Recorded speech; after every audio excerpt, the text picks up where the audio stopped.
Guys, welcome back. Okay, so first of all, I do want to call out that we've been having some technical difficulties, and I especially apologize to those on YouTube who are trying to watch us. The issue is that we're having a massive delay on LinkedIn. It's about an 8-minute delay, which I'm not used to. Usually by 2 minutes in, I have hundreds of comments rolling in. So that's why I was like super alarmed. I thought nothing was working, but it turns out there's like an 8-minute delay. So you know what? I'm going to keep it pushing, even if it's for the handful of people on YouTube. I'm happy to continue this presentation and then we can replay it on LinkedIn if it still doesn't work. But hopefully, okay, I see Travis Lechner in LinkedIn. Finally, it's working. Yay. So this is great news, guys. If you're tuning in on LinkedIn or if you're tuning in on YouTube, go ahead, drop us a comment right now so that I know that it's working. This is really buggy right now, so we're just trying our best. And for anybody who was on the first session and had any of these technical difficulties with us, I sincerely apologize. Again, we're having a delay. So if you're here, drop a comment. Let us know that you're here. Let us know where you're tuning in from, whether you're on YouTube, whether you're on LinkedIn. I'm not going to pay attention to how many people are viewing this because now I know that there's like an 8-minute delay on LinkedIn.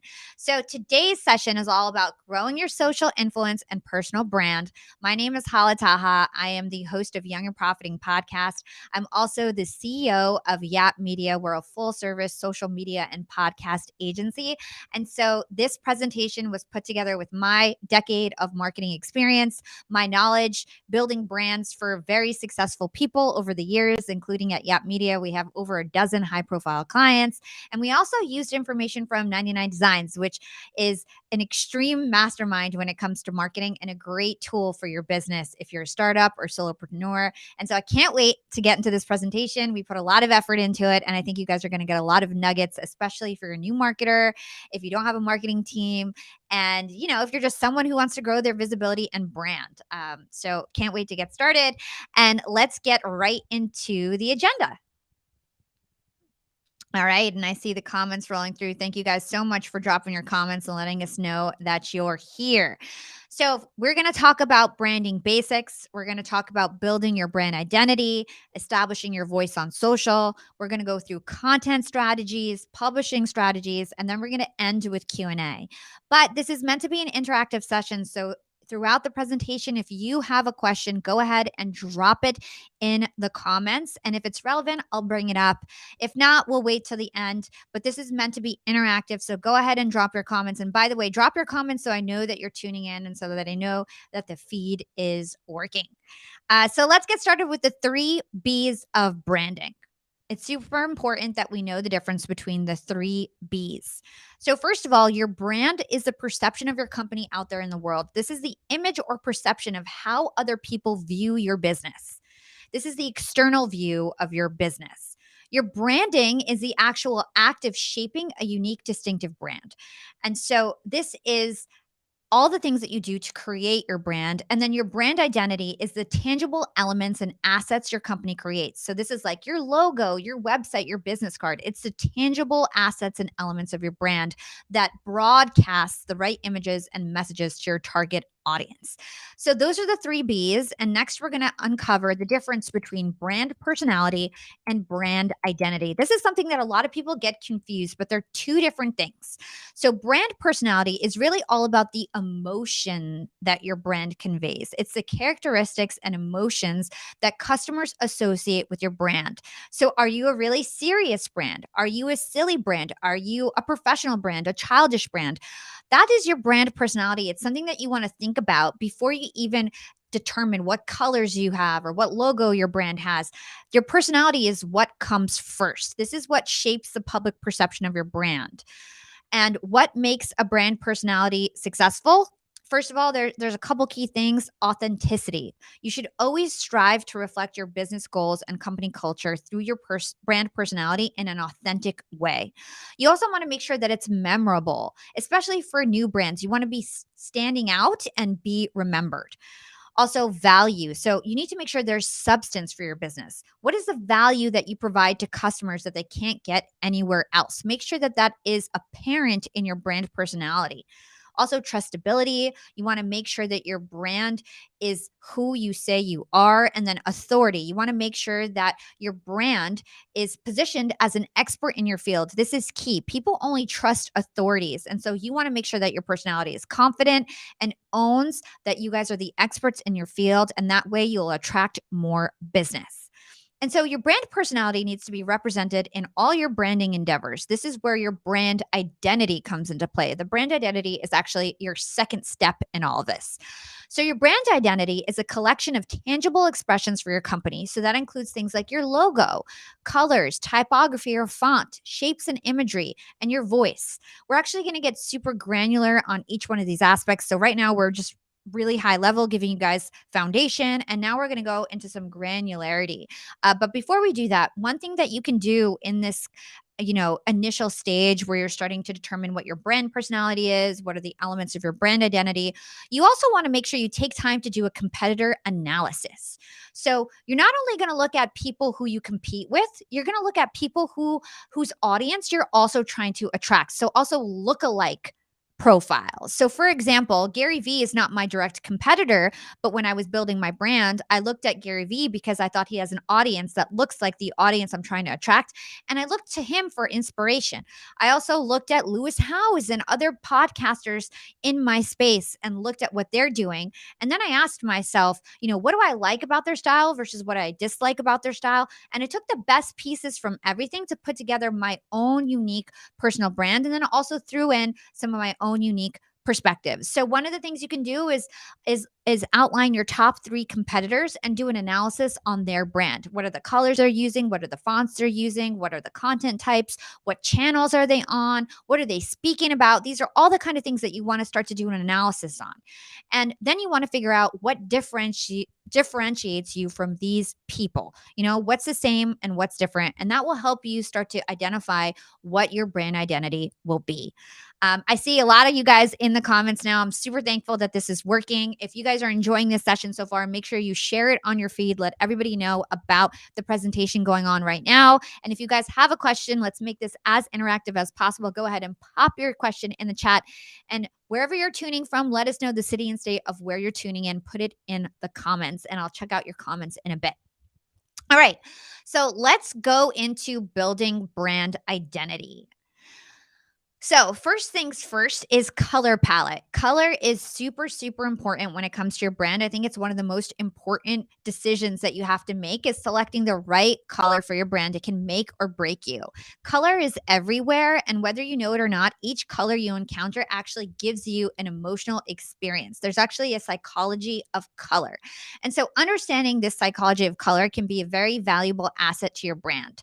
So choosing the right color means that your audience will instantly know who you are, what you do, and what you're about. And this all happens subconsciously and intuitively. And so it's a very powerful tool. So yellow represents optimism, enlightenment, clarity, warmth, joy, friendship. Blue is all about trust, dependability, strength, dominance. Red is about excitement, bold, passion, aggression, love. A lot of people actually stay away from red logos because it can give negative feelings. And so even though it represents love, you need to be the right kind of brand to use red in the right way. So be careful with red. Green is all about nature, peacefulness, hopefulness, growth, health. White is purity, simplicity, innocence, integrity, calmness. And black is all about being professional, strong, sophisticated, edgy, and mysterious. And so Young and Profiting's brand logo is actually black and green. And so for us, green represents growth and profiting, and black is all about being a young professional, strong, sophisticated, and edgy. I thought those 2 colors were perfect for us. And so when I was actually creating my logo, I looked at the psychology of color to determine what logo colors I wanted to create. So hopefully this is super helpful. If you guys have a color that represents your brand, drop it in the comments. I'd love to hear about it. It'd be awesome to hear your story about your brand color and why you chose it. And 99 Designs actually has an amazing tool to help you determine the color, the perfect color for your business. It's called the Logo Color Discovery Tool. My team is going to drop that link in the comments. You can basically take a quiz. You can tell them all about your brand personality, fill out a questionnaire. They take that information and then they'll let you know the exact primary logo color that's perfect for your brand. So it's an amazing tool. I wish I had it 4 years ago when I was mocking up Young and Profiting Podcast brand. And we'll stick that link in the comments so you guys can go ahead and try out the Logo Color Discovery Tool for yourself. Okay, so let's get into typography. Another aspect of your brand identity that is super important to get clear. So, even before your consumer reads the message in your marketing, your font is already communicating something to them. Typography covers both the fonts you choose and the way you lay out those fonts in your designs. It's very important in your branding process. And so, typically, there's headline fonts, there's sub-headline fonts, and then there's body fonts. And all of these different fonts, you may want to choose different fonts and typographies for each of them. There's a couple main traditional works or bodies of fonts. Serif fonts is very popular. They're the oldest, most classic typefaces. A serif is a small decorative line at the end of a character's stroke. So, an example of a serif font is Times New Roman. It's a very popular font that a lot of people use on websites, and it's usually what people use in body text. So, this is great for like your heavy paragraph text. These fonts are classy, they're high end, they're highly legible even when scaled down, and our eyes are super accustomed to their shape. And so they're easier to read. So when you're thinking of a lot of text, think serif fonts. Those are the fonts that you want to use for a majority of your text. The next type is slab fonts. So these are characterized by their blocky serifs. If you've ever typed on an old school typewriter, you've seen these types of fonts. So they bring an old school style, almost nerdy charm to any project or brand. They do have to be used carefully, and they're better for logos or typography marks or headers rather than big body text. But they're still easy to read on the eyes. And so they're a great choice for subheadlines and smaller text as well. Script fonts, on the other hand, you should only use them sparingly because they're actually very hard to read. And these fonts you should use with very little words and very big because they're very hard to read, although they're amazing in terms of representing the emotion that you want to represent. So they can look like they're handwriting, they can look super professional and polished, they can look childish. There's so many ways that you can use script in a very creative way to resonate with your audience. But again, they're not suitable for long paragraphs, they're not suitable to be scaled down very small. And another thing to note is that they can bring some femininity to everything. So if you're a very strong masculine brand, you might not want to do a script font. Next, we have decorative fonts. These are the ones that are like very unique. They're also called display fonts. These are not a good choice for secondary fonts or for body text fonts. Again, they're not great for big paragraphs, for text that needs to be highly legible, for text that needs to be scaled down. You can think of them like fireworks. They can be a lot of fun, but they're best left to the trained professionals. So you can use a decorative font, in a big poster that you're trying to put out, in a social media post where there's like maybe 2 or 3 words that you're trying to put on the image. But in terms of using it very often, these are not the fonts that you're going to use every single day in your brand strategy. Okay. So that is a bit about typography. If you have any questions about that, just drop it in the comments, and we're going to move on to form, shape, and imagery. All right. So when it comes to form, shape, and imagery, there's really 2 main things that you need to think about. There's round shapes, and then there's sharper, more straight edge shapes. That's like the main decision that you need to determine. Like, are you going to use mostly rounded corners, or are you going to go with straight edge corners? That will guide a lot of it for you. So round shapes really create a feeling of community and unity. And so it drives like warm and fuzzy feelings when it has a round shape. So if you're like more of a friendly brand, if you're more geared toward a younger community, if you're about diversity, you want to use like round shapes. Whereas sharper straight edges are more about efficiency and stability. So if you're a financial brand, you might want to go with like a more straight edge look because it's more serious, it's more professional. And so think about round versus sharp edges, and that's going to really help guide you in terms of your shapes and imagery. And then you also want to think about like, what are the consistent shapes that you're going to use? Are you going to use triangles? Are you going to use squiggle lines? Whatever it is, this is where you want to determine that. And now we are going to go on to what makes a good logo. Logos are so, so important. This is like the cornerstone of your brand. And so the best logos are simple. They are the ones that you can recognize as soon as you see them. So think about like the Nike swoosh, right? No matter where you see that, whether Nike is written on it or not, you know that represents Nike. And it's super simple. It can be scaled really big, it can be scaled really small. You still know what it is. And it's memorable because it's unique. There's not any other logo mark that really looks like that. And so you don't get confused with another brand. And so simple logos are super key. Don't make your logo over detailed because people can't remember a lot of detail. You want things that are easy to remember. Also, scalable. So I sort of alluded to it just now, but logos typically, especially on social media, they're scaled down really small. They're in like the corner of your asset. So it needs to be very, very limited in terms of the amount of elements in your logo. You want it to be simple enough that it can be scaled down or up and still look good. You also want it to be memorable. You want it to capture your viewers' attention. You want it to leave a positive impression. And then you also want it to be relevant. So it needs to be relevant to what you do. Essentially, when somebody sees your logo mark, you want them to understand what is it you sell, like what's the product that you sell, what's the service that you offer. You want that all to be super apparent just by looking at your word mark and your logo. That is going to be key so that people know what you're representing and they don't need to think too hard. And lastly, they also need to be versatile. So they need to they need to look good on any web device or any sort of print material. So make sure you get a quality high res design and you make it with a professional. It's not going to be cut out if you go and use clip art and create your logo. You want to make sure that you have a high res logo that is created by a graphic design professional. And speaking of that, 99 Designs can help you with that. They're actually famous for their logo design contests. So basically, you can go on 99designs.com/yap and you can start a design contest where you give requirements for your logo. So, for example, you can describe your brand personality. You can actually give them hex codes for your specific colors. You can give them inspiration of other logos that you like. And designers from all around the world are going to enter the contest and create a custom logo for you. You can then rate those logos. You can ask for revisions. And then eventually you can work with a designer that you love and lock down on a logo that you love and continue to work with that designer if you wish. So, this is a great way to get started with your brand. Start off with a logo, create a design contest on 99 Designs. Go to 99designs.com/yap and you can get $30 off your first design contest. So, again, you can create this contest. You can pick a logo that you love. You can get submissions from hundreds of designers around the world.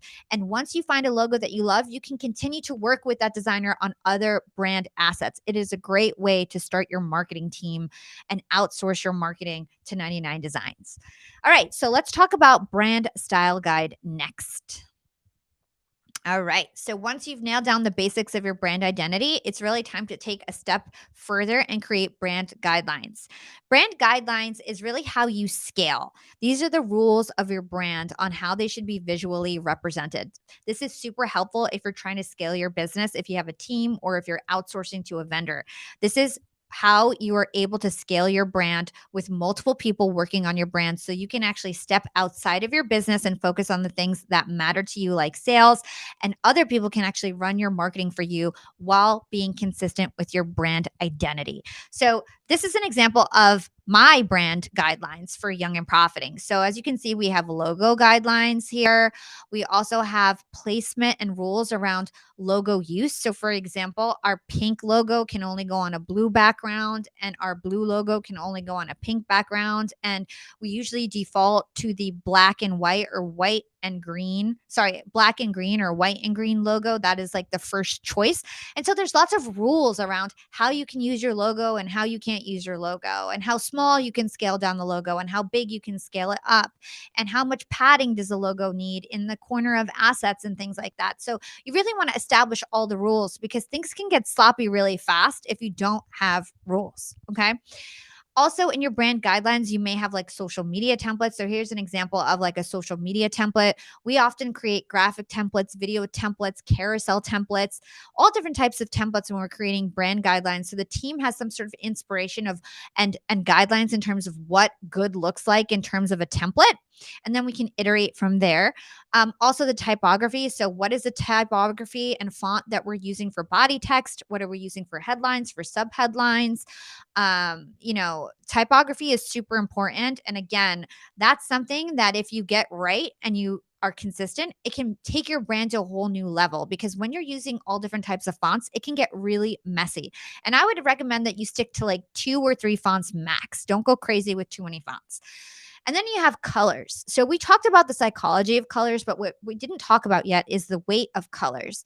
So not all colors are weighted equally in a brand. Sometimes you have highlight colors that you use sparingly. So for us, like hot pink, for example, and yellow are things that we use quite sparingly. But then we have neutral colors and colors that we use all the time that we want to use most often. And that is like our navy blue and our white.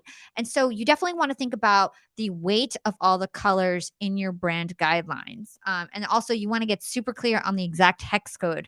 One of the worst things and common mistakes that I see people do is they'll use like 3 different shades of blue. And that can get really messy, especially on an Instagram feed where everything is kind of static in the feed at all times. And then shapes. Shapes are super important, whether they're icons or unique shapes that you've developed yourself. That can really take your brand to the next level and give it its own super unique personality. So make sure you outline your shapes. For Young and Profiting, we tend to go with more rounded shapes because we are a younger, more vibrant brand. And we also want to come with a sense of community, and rounded shapes really represent that. All right. So let's move on to establishing your brand voice on social. Okay. So, first of all, establishing your brand voice on social, your brand's voice is key. It really allows your brand to stand out and be unique. It promotes consistency and authenticity, and it helps to build a relationship with your audience. So, one of the first things that you want to do before determining what you're going to talk about and what you're going to sound like is defining your target audience because really you want to resonate with them. That's all that matters is that your target audience resonates with what you're talking about and how you talk about it, right? So, first of all, you want to define your target audience. Who is your ideal customer? Are they male or are they female? What is their age? What is their profession? What do they like? What do they dislike? Really get deep and understand who your ideal customer is. Create an avatar for that person and use it to drive your voice documentation. And so your target audience also will define what channels that you play on. So for example, if you're targeting young professionals, you might want to go on LinkedIn and start your content strategy. If you're targeting, Gen Zers and it's more of a visual brand like maybe you're a real estate agent, you'll probably be more successful on Instagram. And if you feel like your community will enjoy videos and that a lot of your work can be portrayed in video content, you might want to think about TikTok. The other consideration that you want to take is does the platform have organic growth or not? So sorry, LinkedIn and TikTok have lots of organic growth, right? But Instagram and YouTube don't. And so you need to really think smart about that. You don't want it to be an uphill battle. So, as often as you can, choose a platform where your target audience is hanging out and a platform that still has organic growth like LinkedIn or TikTok. Okay. So, match your presence to where your audience is. Don't just go and spread yourself thin and go on every platform. That is one of the biggest mistakes that people make with their branding. They go on every single platform and they don't learn that one specific platform. They don't resonate with anyone because they're trying to do too much. Start small and start with one platform that your target audience hangs out on. That is one of my best pieces of advice for everybody out there who's looking to launch their brand. And then lastly, you want to create a message map. So this is like the equivalent of brand visual identity guidelines, but this is for writing captions. And this is all about the caption and content that you put out to the world and the text that you put on your assets. And so this is a tool that helps your team create one consistent story online. So it'll include elements like who your audience is, what are the topics you talk about, what's the tone you're trying to portray, and then calls to action. So, for example, at Young and Profiting, we really target equally male and female. Actually, we skew more male. We target millennials. Our tone is friendly, professional, insightful, curious. And our CTAs or call to actions are things like, following the podcast, for example, or following me on LinkedIn, or maybe we're driving leads for our social media or podcast agency. So the calls to action are the priorities that you're trying to drive for your business. And a message map really helps ensure that you're speaking about topics that resonate with your target audience while also expressing your brand personality and key priorities that you want to drive in your community. So, again, CTAs are things that link to your company webpage, or maybe a link to a white paper or a gated asset that drives leads for your business. And so, this way, you make sure that your team is hitting on all the right things that they need to hit.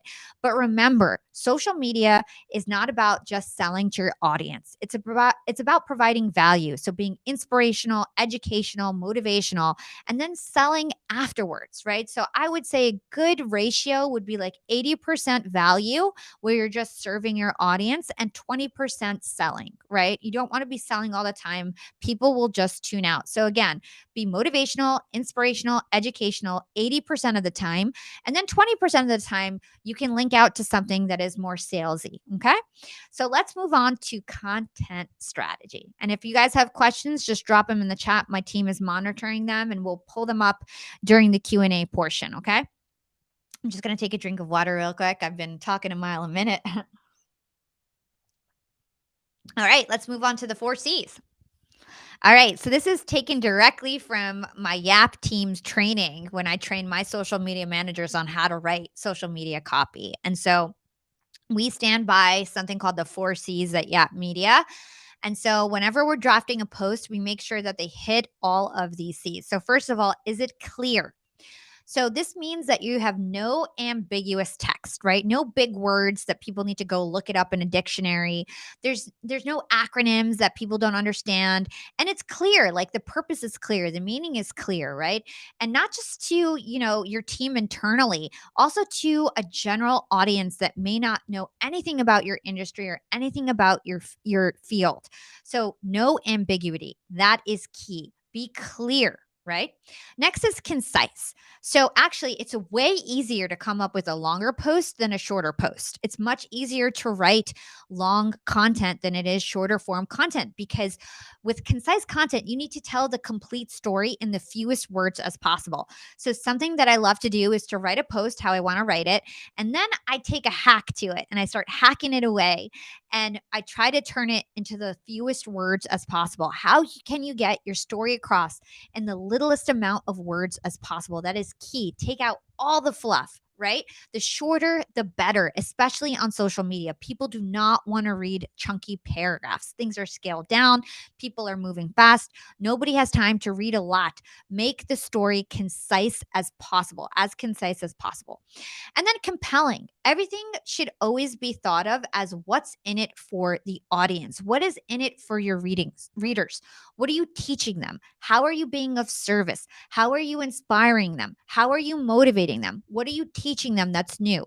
Don't be so basic where, people are going to read it and they're going to think, I've heard this before a million times. This is nothing new. Be original, be unique, bring a new perspective, calm their fears, improve their lives, solve their problems.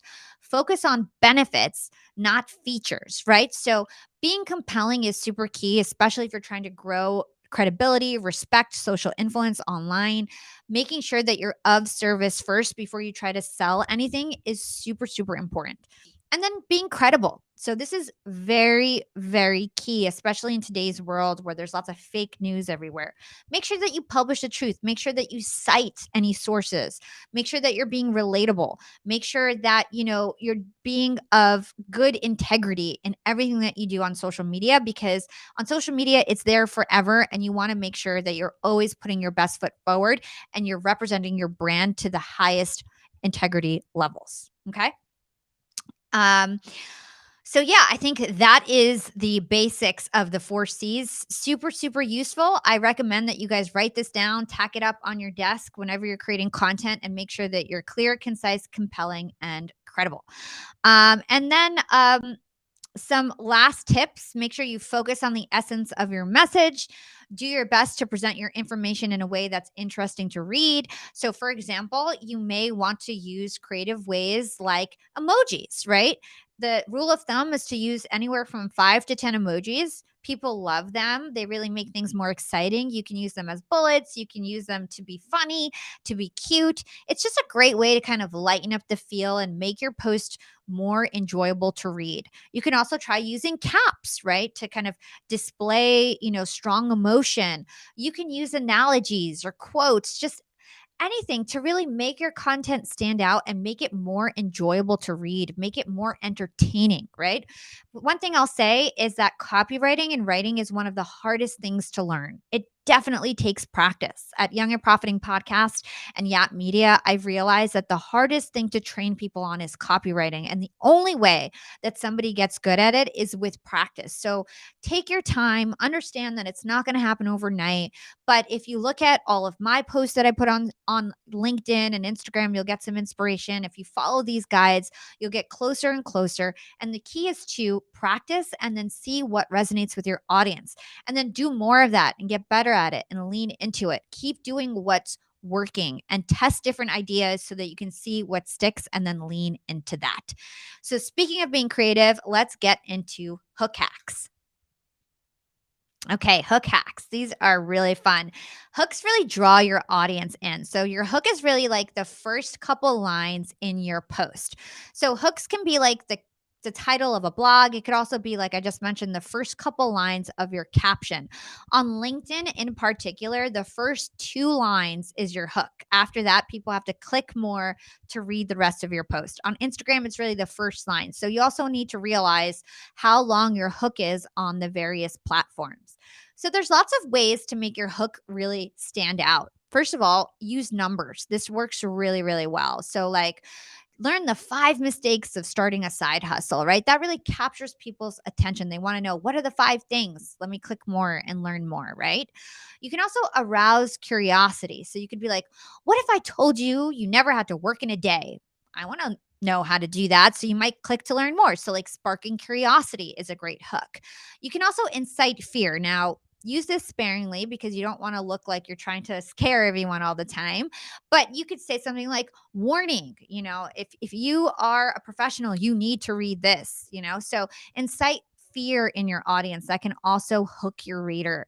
You can also say something like, learn the secret of XYZ. So this is also sparking curiosity. You can use superlatives. So find out the best way to launch your new business, or this is the shortest way that you can do XYZ, or the highest or the lowest, right? So using superlatives is a really, really great tip that a lot of people don't really remember often. So I love that one.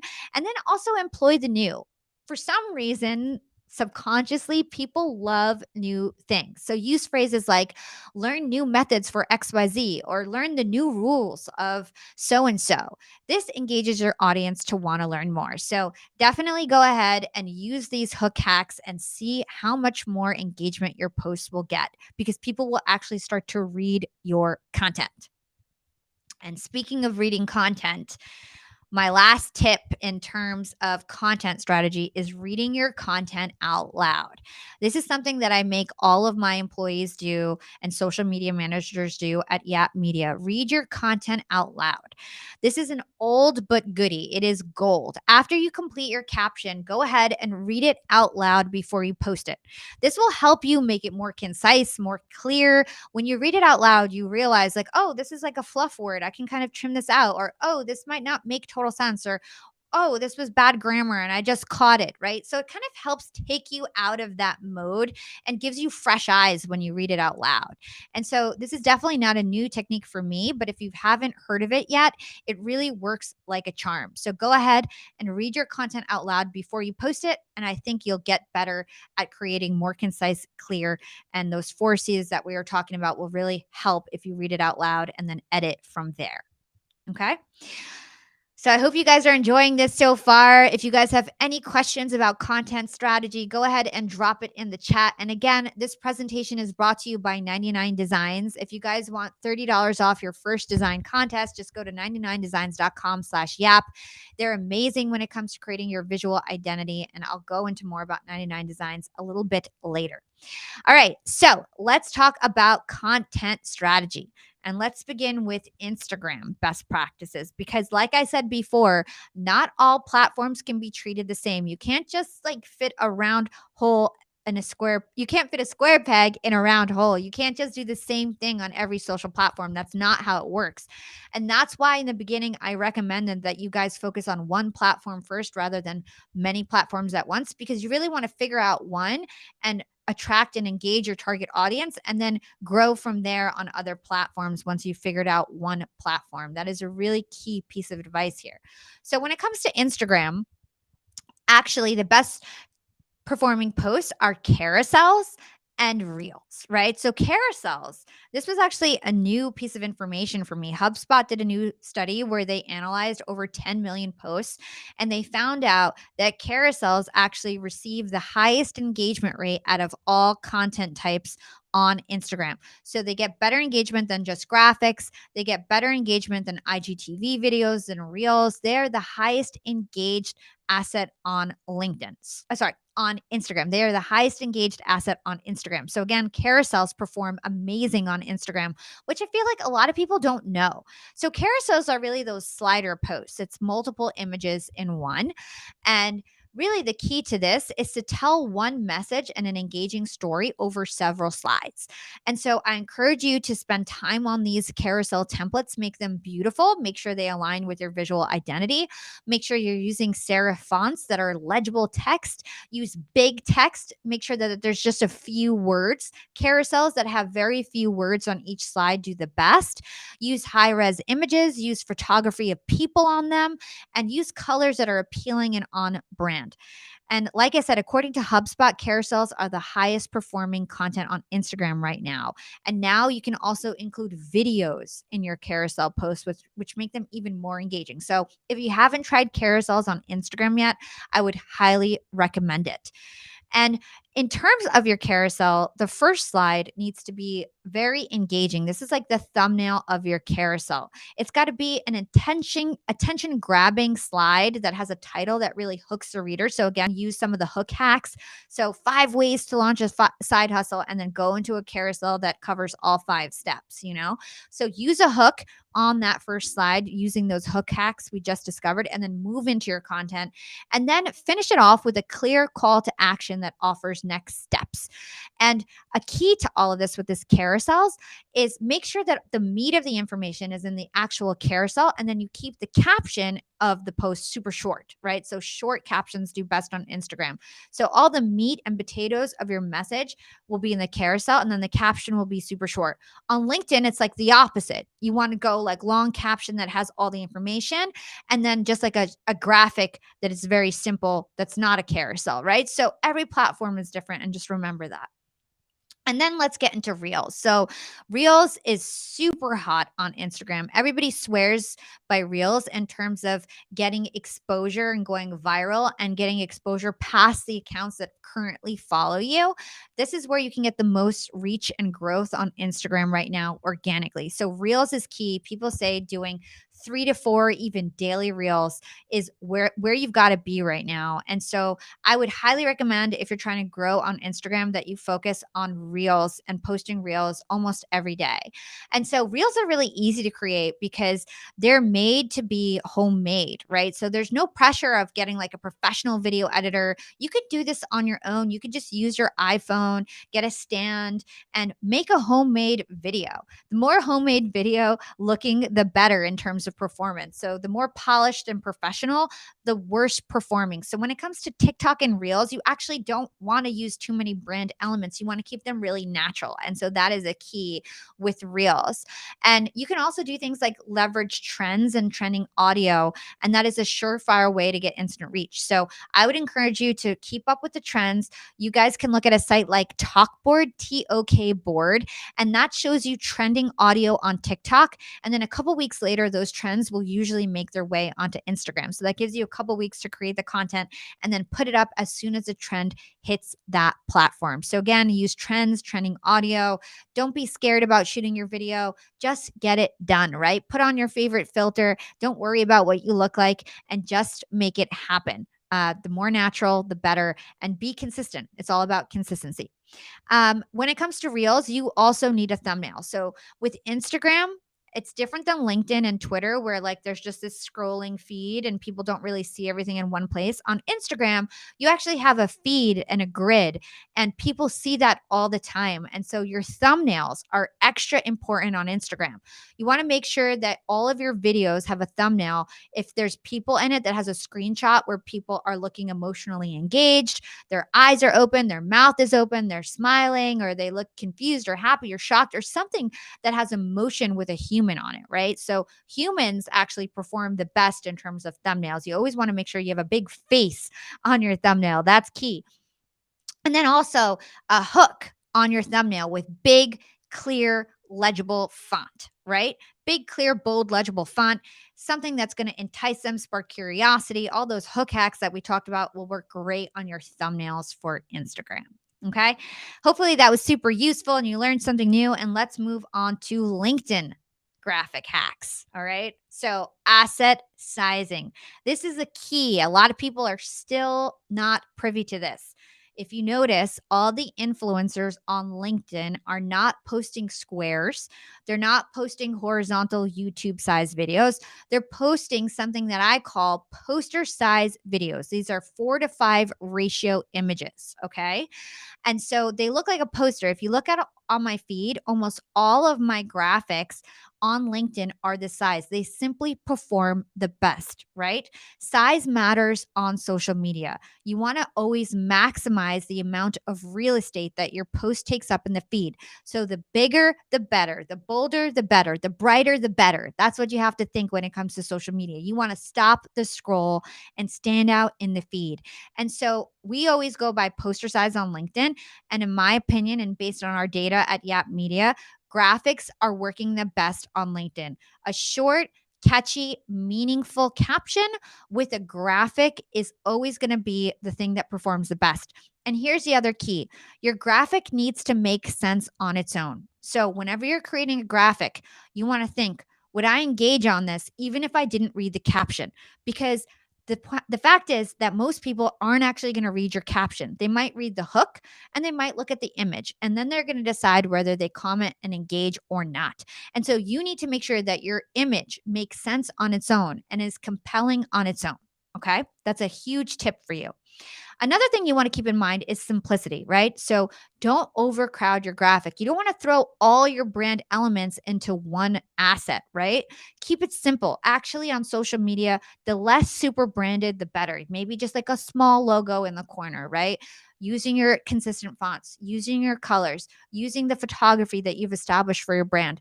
Don't go crazy putting too many branded elements because it will look too promotional. You want things to look natural and organic in the feed. You want to make sure that you're being of service and not just being salesy in your posts. And the more branded your posts look, the more salesy. So it's this fine balance of portraying your brand, showcasing your brand, looking professional, looking consistent without looking overly salesy and overly professional, right? Again, back to my rule of thumb before: 80% of value, 20% promotion in your feed on social media.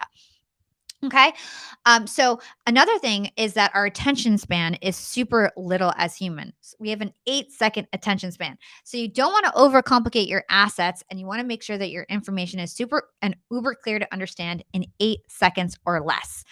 Another thing I want to just call out again is bright colors. I think one of the reasons why I became very successful on LinkedIn is because I wasn't afraid to use neon pink, neon blue, neon green, neon yellow colors in my feed. I was willing to stand out. I used cartoons to stand out.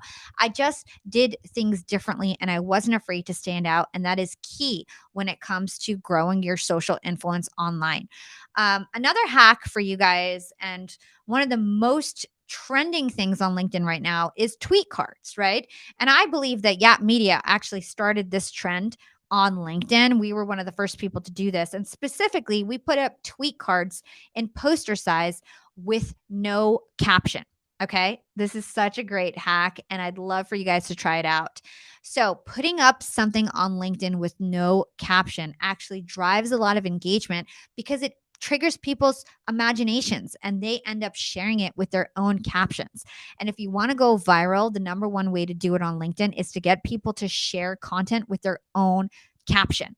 So for us, we've been having massive success putting up really meaningful, trendy tweet cards. There's an example here in the green here of a tweet card. That's what I'm talking about. A quote that you feel like will resonate with your target audience, and then people will start sharing it with their own caption, and it's likely to go viral. So I'd love for you guys to test that out and then let me know how it went for you. It's been working really well for us.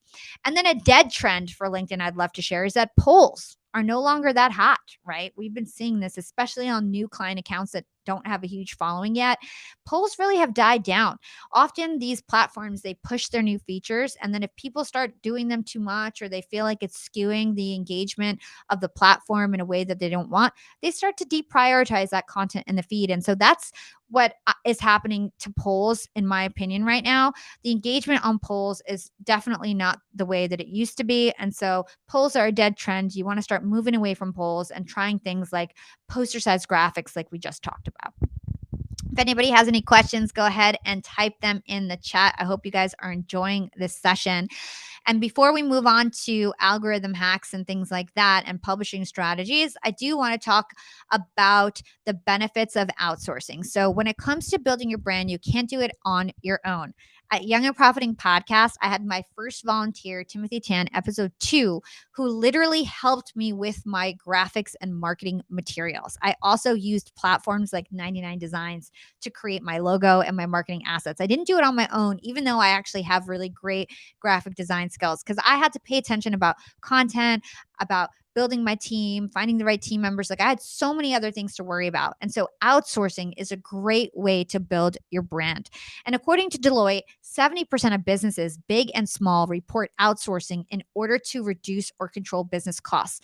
It also enables you to hire experts that bring your ideas to life. It will make sure that your brand looks super polished and professional rather than you just made it on your own using clip art or something. And so you got to find people who can help you with all the functions of your brand's creative. So I highly recommend a service like 99 Designs by Vista because it can save you hours. All right. So you can go to 99designs.com/yap and get $30 off your first design contest. Okay. If you want to scroll back to the slide on 99 Designs, and I can go over the main ways to use 99 Designs really quick.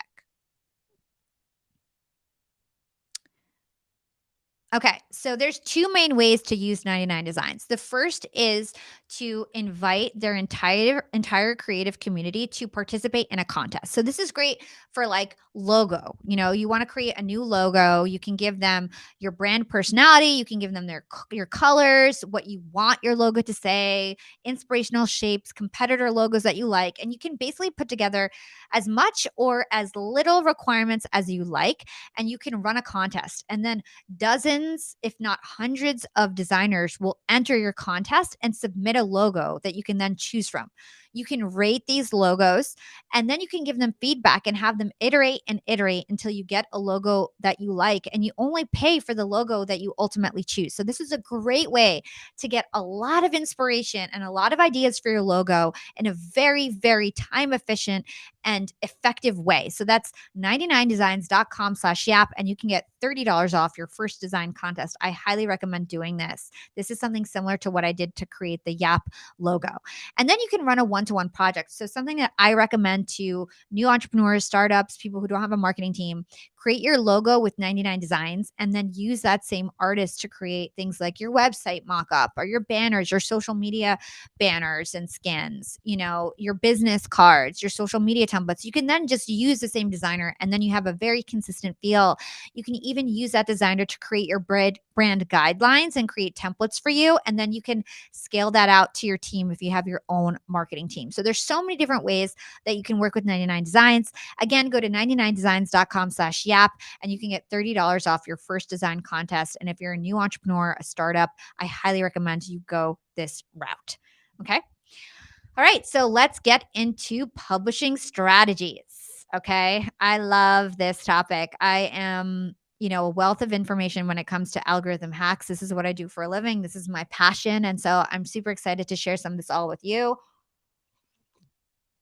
I'm just take a drink of water because I've been talking a mile a minute. All right. So LinkedIn. Okay.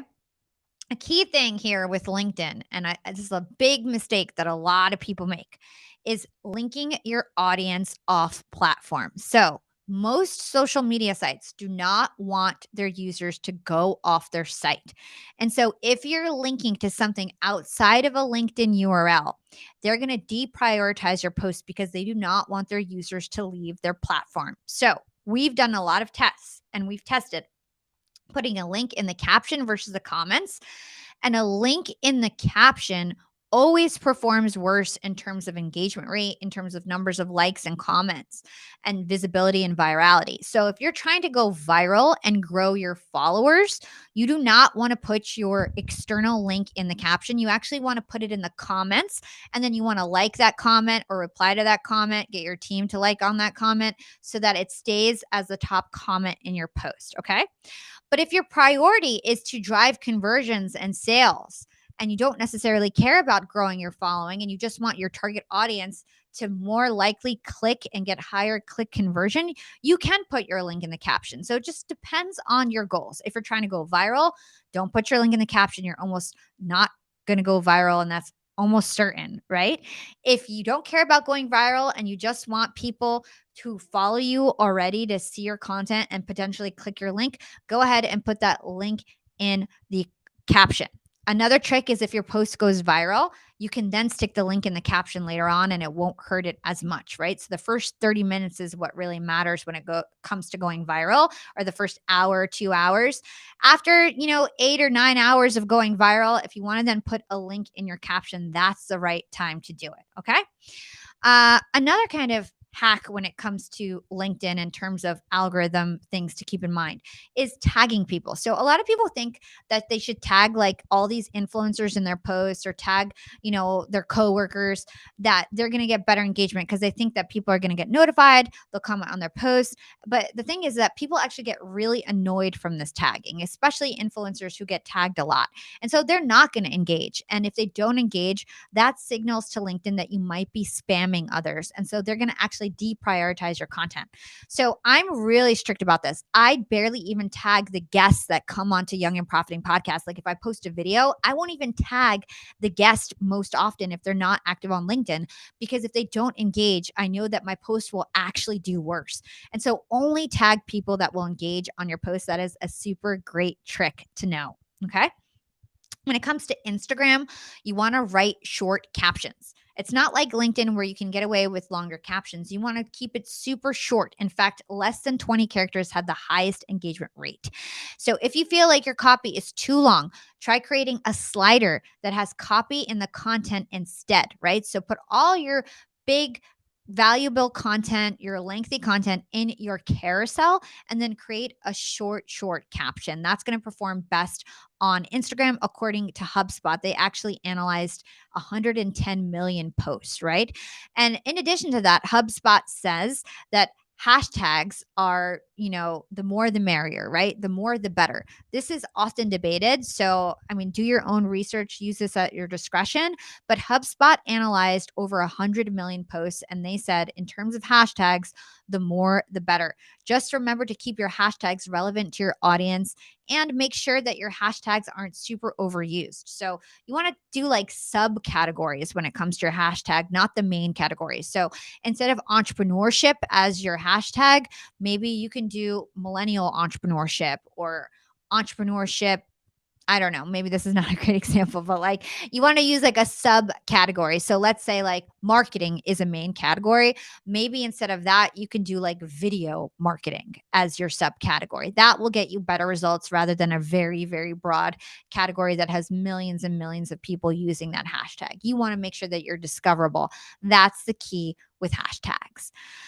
And then we're going to talk about community engagement. This is something that is often slept on. This is a key part of your strategy. You can't expect to create great content. Like, let's say you have great captions, you've got a great visual identity, it's consistent, it's beautiful. You can't just expect that you're going to post something and people will come. There's actually an engagement strategy when it comes to your when it comes to your community, right? So you don't want to just put up content and forget about engagement. It should always be like 50% content creation, 50% engagement with your community. So first of all, respond to your comments. I see a lot of people taking the approach of like, I'm too cool to respond to the comments on my post. No, especially when you're just starting out, you want to make sure that you're responding to at least half the comments in your post. But I will say that you don't want to actually respond to all of them, right? Maybe eventually you can respond to all of them, but in the first like 6 hours of your post, you want to make sure that the most recent comments are actually not responded to, because this psychologically triggers to other people that the conversation is still going. If you respond to every comment right away, people actually get turned off and they don't feel like commenting because they feel like you're like looking at what they're writing right now, and they'll feel like uncomfortable to comment. So you always want to make sure that your most recent comments are actually not responded to, and you'll respond to them later on, and then respond to your original older comments and make sure that at least 50% of your comments are responded to. So that's my personal rule of thumb. I don't ever respond to every single one because I want to make sure that it seems like the conversation is still going. Also, aside from responding to your own comments and your own posts, you want to embark further out than your own feed. My team often makes fun of me because I look a lot at my own feed and they call it Holla TV because I'm obsessed with Holla TV because there's so much going on my own personal feeds. And as you're growing your brand, it can get really exciting where you tend to not look at other people's pages because there's so much going on your own personal page. But you need to break that bad habit. You've got to engage with others on their profiles. Okay. This is how you create reciprocity, right? People reciprocate if you do that.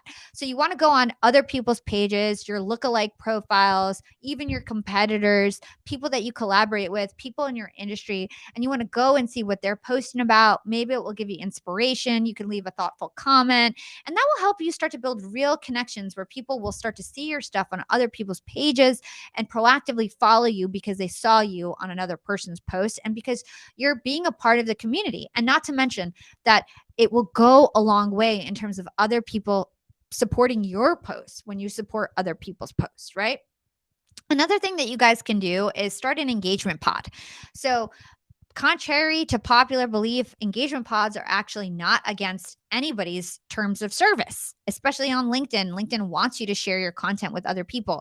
So if you've got people in a similar field, if you've got friends on LinkedIn, if you've got coworkers on LinkedIn, if your team is on LinkedIn, you can create a chat, whether that's a LinkedIn DM, whether that's a WhatsApp group, a Slack channel, whatever it is, and you can post your links and encourage people to like and comment within the first 30 minutes of putting up your post, and you'll get a lot of engagement that way, and your post is more likely to be more visible on other people's feeds. So starting an engagement pod is another way to increase community engagement. Okay. And then lastly, I'll say this is leverage in the DMs, right? Leverage your DMs. DMs are such a powerful tool, especially when it comes to clicks and conversions.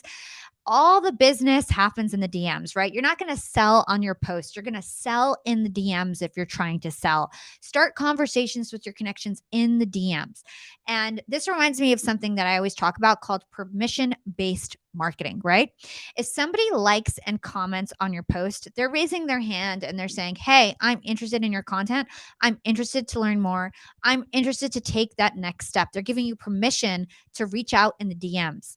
And I've never had a negative experience with this. So somebody likes or comments on my post, I'll DM them and I'll say, hey, thank you so much for liking my recent micro content with Maria Brito. If you want to listen to the full episode, here's the link. And I give them the link to my podcast.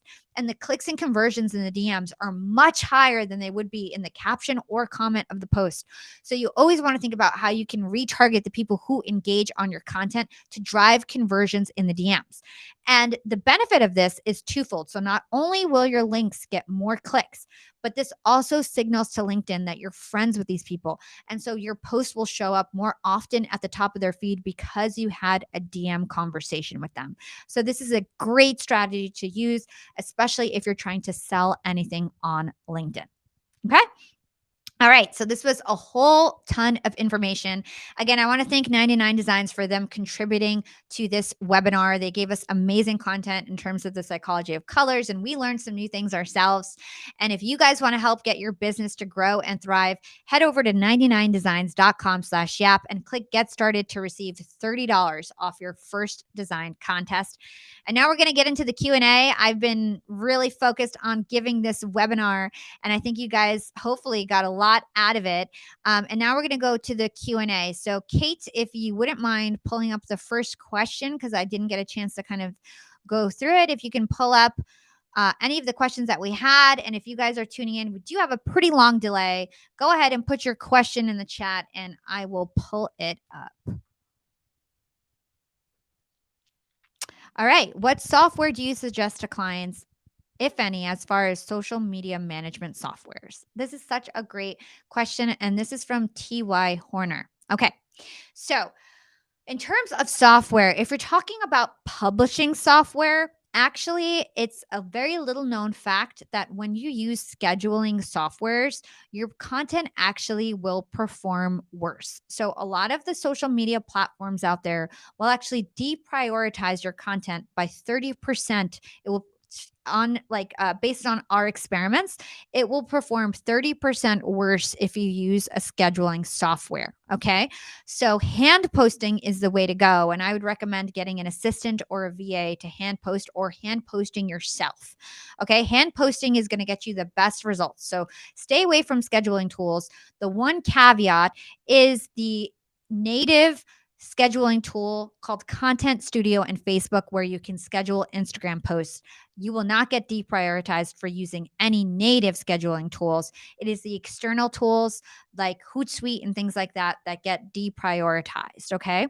And in terms of any other social management softwares that we use some analytic softwares that are super useful. Kate, I can't remember the one off the top of my head for LinkedIn. LinkedIn has analytics now, so we don't use it as often. It's called Shield. Sorry, it's called Shield for LinkedIn. That gives you amazing analytics. I love using that for LinkedIn. And then in terms of creating like graphics and things like that, Canva is my go-to if you're going to do self-service graphics. And then 99 Designs if you're going to outsource. Those would be my recommendations. Okay, and let's take another question or two. We only have time for a few more. And if you guys have any questions, drop them in the chat. All right, what should I do if I don't know where to get started with branding? Well, I would highly recommend that you rewind and go listening to this podcast. But I think if you don't know where to start, I think getting inspiration is key in creating a mood board. Okay. Mood boards are super helpful. And basically, what you do is you just go and look at your competitors, you look at other people in your field, you look at just things that you like, and you start to just take screenshots and pull up like a Google slide presentation and start just copying and pasting colors that you like, fonts that you like, competitor logos that you like. And as you do that, you'll start to figure out what you like and what you dislike. And it will start to get more and more clear on what you want your brand to be. Also, like we talked about in the beginning of this session, brand personality is a great place to start. So, what is the emotion that you're trying to bring to your target audience, right? And then again, brand identity in terms of like, what are you actually delivering and what is the message that you're trying to deliver with your brand? So, all those things really matter. And those are the key considerations that you can take when starting to build your brand.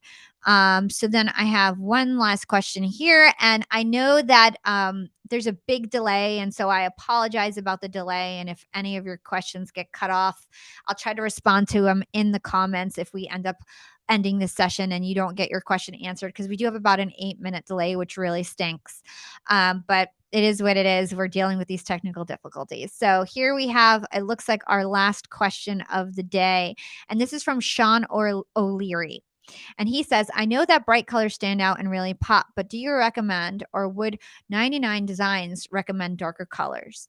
So this is really interesting. I think you need a mix of both, right? You definitely, in any branding, you need a highlight color.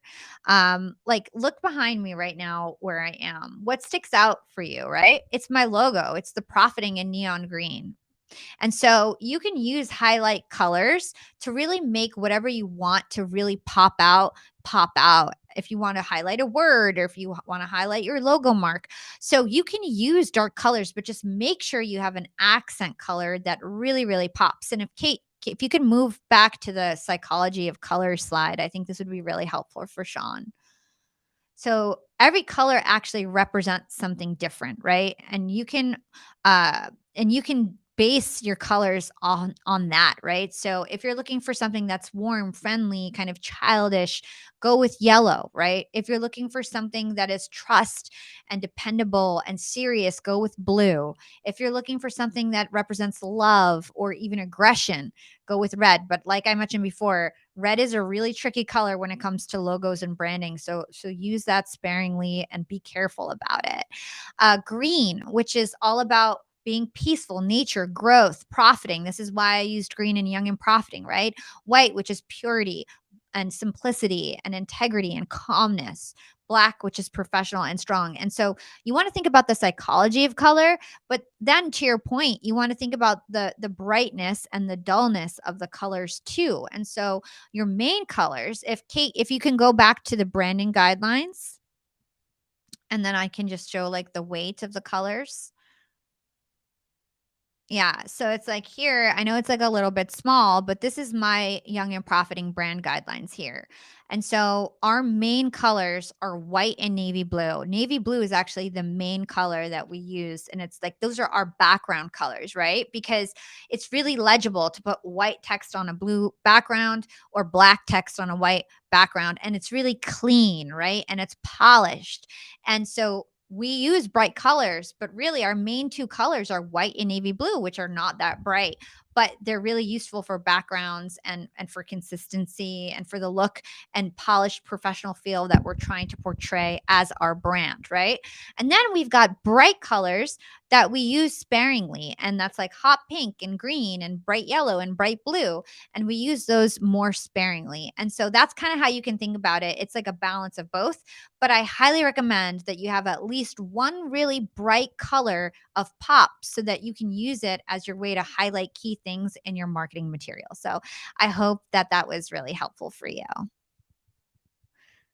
Well, this concludes the end of our webinar. Like I said, we had a big delay, so I'm really sorry that Q&A probably got cut off for a lot of you guys. But I think that if you paid attention to this whole webinar, you got a lot out of it.